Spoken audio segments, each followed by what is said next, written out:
এ গোলাম, তুমি যখন ঘুমাইবে ছোট্ট একখানা দোয়া পড়ে তুমি ঘুমাইও। ওই রাত্রে যদি তুমি ঘুমন্ত অবস্থায় মারা যাও, আর যদি তোমার দেহের মধ্যে রূহটা ফেরত না আসে, আর এই দোয়া পড়ে সুন্নাত তরিকায় যদি তুমি ঘুমাই যাও, পয়গম্বর বলেন মুত্তা আলাল ফিতরা, সাথে সাথে তোমার গায়ে লেখা হয়ে যাবে মেড ইন জান্নাত।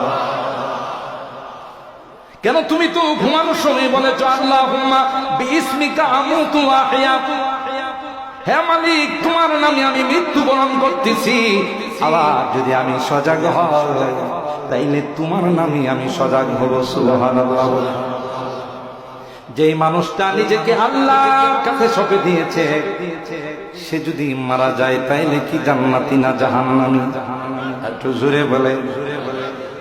যদি তোমার রূহটা ফেরত আসে তাইলে ঘুম থেকে উঠার পর যেহেতু তুমি মরে গেছিলে, দ্বিতীয়বার আল্লাহ তোমাকে জিন্দেগি দান করছেন, এই জন্য প্রথম শব্দটাই হবে আলহামদুলিল্লাহ ইল্লাযী, আলহামদুলিল্লাহ ইল্লাযী। মালিক তোমার সমস্ত প্রশংসা, আল্লাযী আহয়ানা বাদামা আমাতানা ওয়া ইলাইহিন নুশুর। আমি মরে গিয়েছিলাম, আরেকটা জিন্দেগিতে চলে গিয়েছিলাম, তুমি দয়া করে আমাকে জিন্দা করছো গো, তাই সমস্ত প্রশংসা তোমার। কথা বলেন ঠিক কি? আর হ্যাঁ, আল্লাহ পাক রব্বুল আলামিন বলেন সব আমার প্রশংসা করে, আমি শুধু তোমাদের কাছ থেকে 5 ওয়াক্ত নামাজের মধ্যে 20 মিনিট করে সময় চাই। 24 ঘন্টার মধ্যে আমি আল্লাহ বলছি মাত্র 1.5 থেকে 2 ঘন্টা আমার জন্য বরাদ্দ, বাকিটা তুই দোকানে থাক, অফিসে থাক, শিক্ষার মধ্যে থাক, নো প্রবলেম। আল্লাহ ডাক দেয়া কই, বান্দা যেই সময়টা আসর দুনিয়ার কাজে কাটাইছো, যদি নামাজ পড়ো রে আমার হুকুম মানো, তাহলে আমি আল্লাহ ওই সময়টাও ইবাদতের মধ্যে লিখে।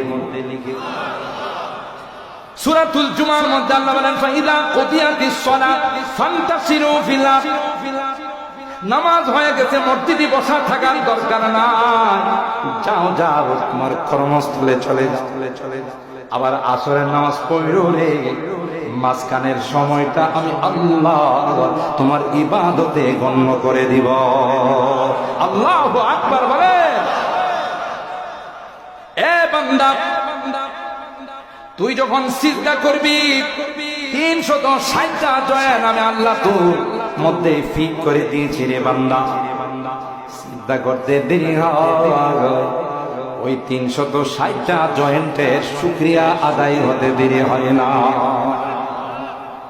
আকরাবু মা ইয়াকুনুল আবদু মির রাব্বিহি আইয়াকুনা সাজিদান লিল্লাহ। বুখারী শরীফের হাদিসের মধ্যে পয়গম্বর কয়, বান্দা যখন আল্লাহর কুদরতি পায়ে সিজদায় পড়ে যায়, সুবহানাল্লাহ, বান্দা যখন কপালটা আল্লাহর কুদরতি পায়ে ঠেকাই দেয়, তখন পয়গম্বর বলেন আল্লাহ এবং বান্দার মধ্যে এত কাছাকাছি হয়ে যায়, আল্লাহ ফেরেশতাদের ডাক দিয়া কয়, দেখতো আমার বান্দাকে যে জন্য বানাইছি সে আমার কাছে সারেন্ডার করে, সে তার কপালটা আমার কুদরতি পায়ে ঠেকায়া কয় সুবহানা রাব্বিয়াল আ'লা। আমার রব তিনি তো পবিত্র, তিনি তো অনেক মহান। আল্লাহু আকবার বলেন। बुजुर्गी की नहीं हमको जरूरत, बुजुर्गी की नहीं हमको जरूरत, গোলাম अपना बना हमको खुदाया। কবি বলেন আল্লাহ যে গোলামির জন্য আমারে বানাইছে, সে গোলামিটা যেন করতে পারে এই সুযোগ আমারে তুমি করে দিও, এটাই যথেষ্ট। পয়গম্বর সারা রাত দাঁড়িয়ে ইবাদত করে, আল্লাহর গোলামি করে।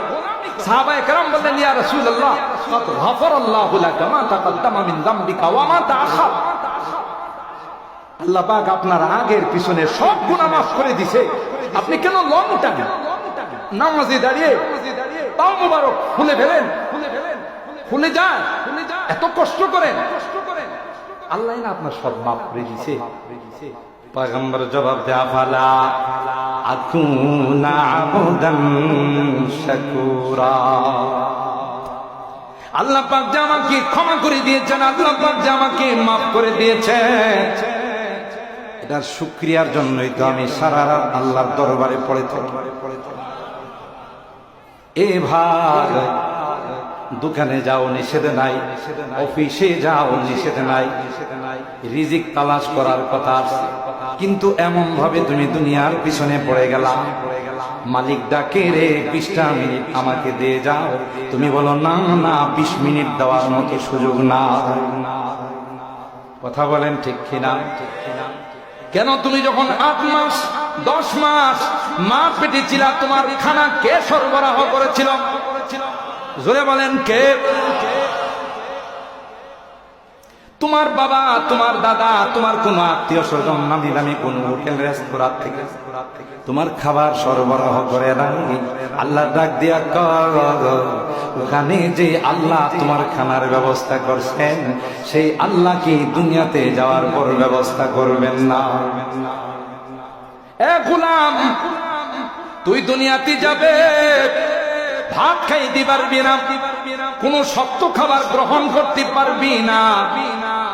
সেজন্য আল্লাহ ডাক দেয়া কয়, গোলাম আমি তো তোর মার বুকের মধ্যে তোর খাবার আগে রেডি করে রাখছি। সুবহানাল্লাহ, ঠিক কিনা বলেন?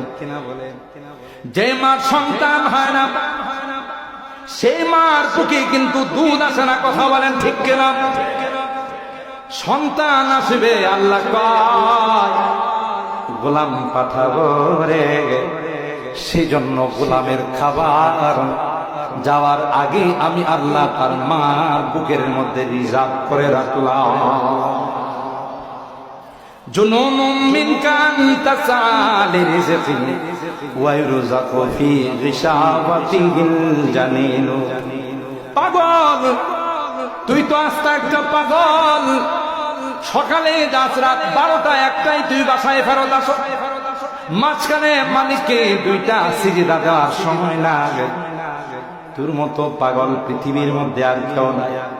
এই জন্যই আল্লাহ সূরা আর রহমানের মধ্যে বারবার বিভিন্ন নিয়ামতের কথা বলে। আল্লাহ বলেন, ফাবি আই আলা রাব্বিকুমা তুকাদ্দিবান। এ গোলাম, তুই বল মালিকের কোন নিয়ামতটাকে তুই অস্বীকার করতে পারবে? আল্লাহু আকবার বলেন। ফাবি আই আলা রাব্বিকুমা তুকাদ্দিবান। কেন তুই এগুলো স্বীকার করিস? এই জন্য আল্লামা ডক্টর ইকবাল বলেন, তোমাকে কে বানাইছেন, কিসের থেকে বানাইছেন? তোমার সৃষ্টির শুরুটা কি ছিল, এখন তুমি কি হয়েছ? বড় কর্মকর্তা হয়েছ, বড় পদবীর মালিক হয়েছ রে। কিন্তু তোমাকে চিন্তা করা উচিত, তুমি কি ছিলে, কিসের থেকে আল্লাহ তোমাকে কি বানাবে? হাল আতা আলাল ইনসান হিনুম মিনাদ দাহর লাম ইয়াকুন শাইআম মাযকুরা। একটা সময় কি তোমার মধ্যে এরকম অতিবাহিত হয় না যে উল্লেখ করার মতো কোন বস্তু তুমি ছিলা? তোমাকে নিয়ে কেউ আলোচনা করত, একটা নাপাক পানি ছিল, সেই নাপাক পানিটার মধ্যে কি সুন্দর নকশা করছে, কি সুন্দর নকশা আমি তোমাকে করে দিলাম। এখন তুমি বড় হয়েছ, শিক্ষিত হয়েছ, বড় পদ পদবীর মালিক হয়েছ, মাঝে মধ্যে তোমার অহংকারে থাকা যায় না। আল্লাহ ডাক দেয়া কই, না না না, তোর সূচনাটা ছিল একটা নাপাক পানি, আর মাঝখানে তোর মধ্যে দেখানোর মতো কিছু নাই। কি দিয়া তুই অহংকার করবি? মাঝখানে তোর ট্যাঙ্কির মধ্যে কিছু ময়লা আবর্জনা জমা। কথা শুরুটা হলো নাপাক পানি, মাঝখানে কতগুলো ময়লা আবর্জনা, আর শেষটা হলো জিফাতুন মাদিরা, শেষটা হলো মরা লাশ। তুমি যত বড় পদ পদবীর মালিক হও আর যত বড় নামি দামি ব্যক্তিত্ব হও, মরার পরে তোমাকে একদিনের বেশি রাখবে না।